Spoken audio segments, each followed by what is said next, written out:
For more than 20 years, there was an unwritten agreement between tech corporations and the gaming community.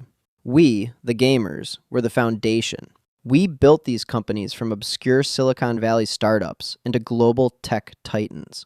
Every time you bought a GeForce graphics card, every time you upgraded your rig, and every time you argued in online forums about why your hardware was better than a console, you were funding a revolution. You made Nvidia a household name. But look around you today. Look at the modern hardware market. Look at the recent tech keynotes. The CEO of Nvidia, Jensen Huang, stands on a multi-million-dollar stage wearing his classic black leather jacket. But he isn't talking to you anymore. He isn't showing you breathtaking gameplay demos or bragging about massive leaps in native rendering power. Instead, he's talking about LLMs, robotics, automated data centers, and trillion-dollar artificial intelligence infrastructures.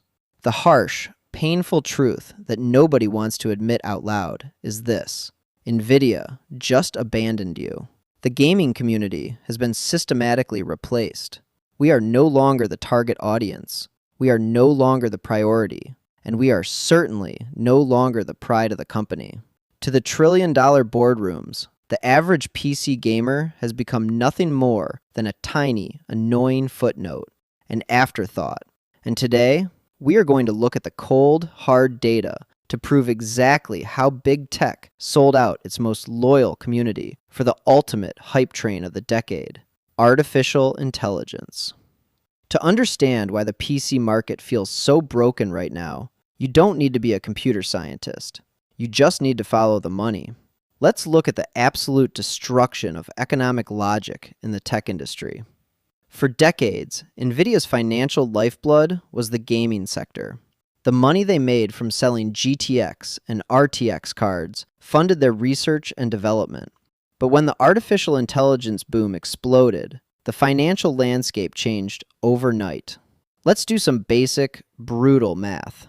When Nvidia manufactures a high-end gaming graphics card, like an RTX 4090, they sell it for around $1,600. After manufacturing costs, shipping, retail margins, and partner cuts, their net profit on that massive, heavy piece of hardware is relatively small. Now, let's look at what happens when Nvidia uses that exact same silicon wafer, that exact same manufacturing slot at the TSMC factory, to build an AI enterprise chip like the H100 or the new Blackwell architectures. They don't sell those chips to broke college students or budget-conscious gamers. They sell them to multi-billion-dollar tech cartels like Microsoft, Google, Meta, and OpenAI.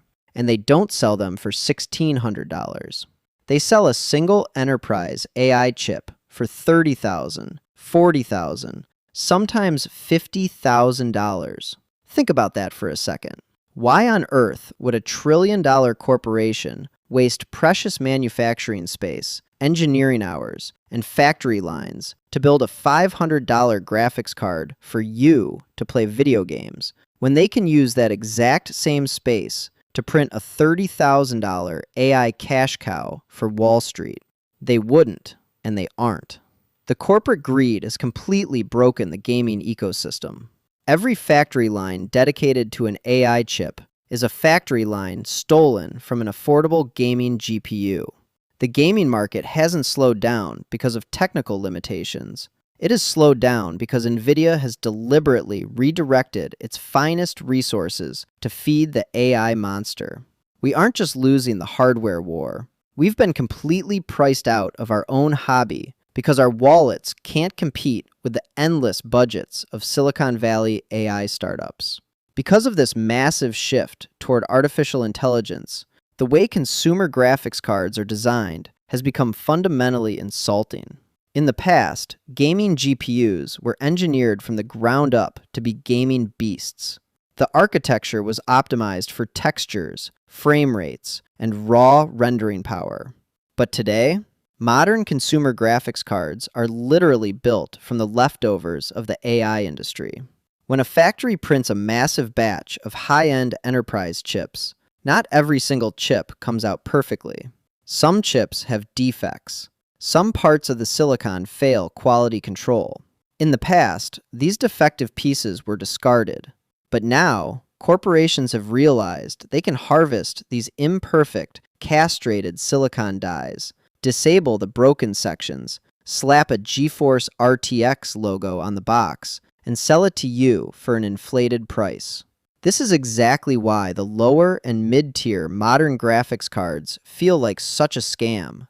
Have you looked at the specifications of modern 60-class cards lately? They are rolling off the assembly line with pathetic, castrated 128-bit memory buses. A 128-bit bus is what we used to see on entry-level budget cards 8 years ago. They are choking the bandwidth, stripping away the PCIe lanes, and limiting the hardware on a hardware level. And why are they doing this? Because they want to force you into an artificial bottleneck. They deliberately create hardware limitations so that your budget tier card struggles with modern games, making you feel insecure about your system. They want you to look at the $1,000 enthusiast cards and think that spending a month's rent is the only way to get a playable experience. They aren't designing products to satisfy your needs. They are designing products to exploit your frustration. They are selling us the scraps of the AI gold rush, charging us luxury prices for it, and expecting us to thank them for the privilege.